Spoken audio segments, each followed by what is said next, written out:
सफलता कैसे प्राप्त करें। श्रीमद् भागवत गीता के दूसरे अध्याय के 41वें श्लोक में भगवान श्री कृष्ण कहते हैं, व्यवसायात्मिका बुद्धिरेकः कुरुनंदनन बहुशाखा हन्त्यानि च बुद्धयो व्यवसायिनाम। इस श्लोक में संक्षेप में सफलता का रहस्य बताया गया है। बुद्धि को स्थिर कर कार्यशील होने पर किसी भी क्षेत्र में निश्चय ही सफलता मिलती है। हालांकि लोग असंख्य इच्छाओं को पाल लेते हैं जो अनेक बार परस्पर विरोधी होती हैं। साथ ही इच्छाओं की पूर्ति में मन की शक्ति को खोकर ऐसा व्यक्ति थक जाता है। इसे ही संकल्प विकल्प का खेल भी कहते हैं, जो मनुष्य की सफलता के समस्त अवसरों को लूट ले जाता है। श्लोक का आशय है, कर्म योग के साधन से आत्म साक्षात्कार की सर्वोच्च उपलब्धि केवल इसलिए संभव है कि साधक दृढ़ निश्चय और एकाग्र चित्त से इसका अभ्यास करता है। जो लोग फल प्राप्ति की असंख्य इच्छाओं से प्रेरित होते हुए कर्म करते हैं, उनका व्यक्तित्व बिखरा हुआ रहता है। इस कारण एकाग्र चित्त होकर वे किसी भी क्षेत्र में सतत कार्य नहीं कर सकते, जिसका एकमात्र परिणाम उन्हें मिलता है विनाशकारी असफलता के रूप में। अब इस श्लोक का शाब्दिक अर्थ जानते हैं।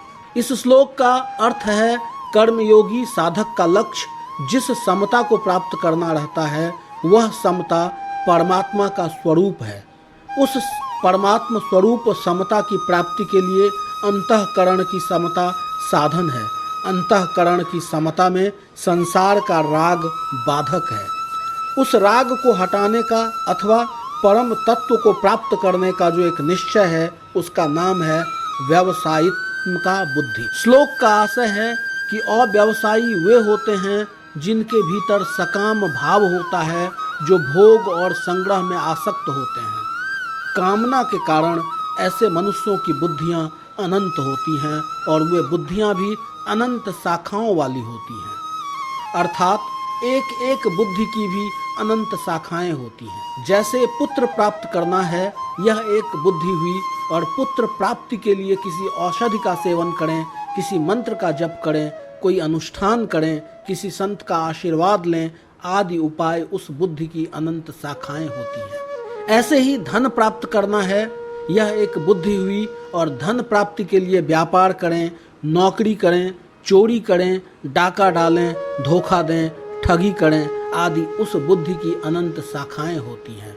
ऐसे मनुष्यों की बुद्धि में परमात्मा प्राप्ति का निश्चय नहीं होता।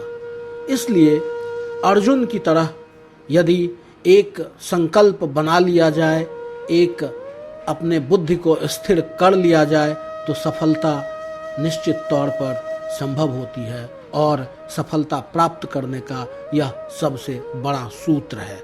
बहुत बहुत धन्यवाद।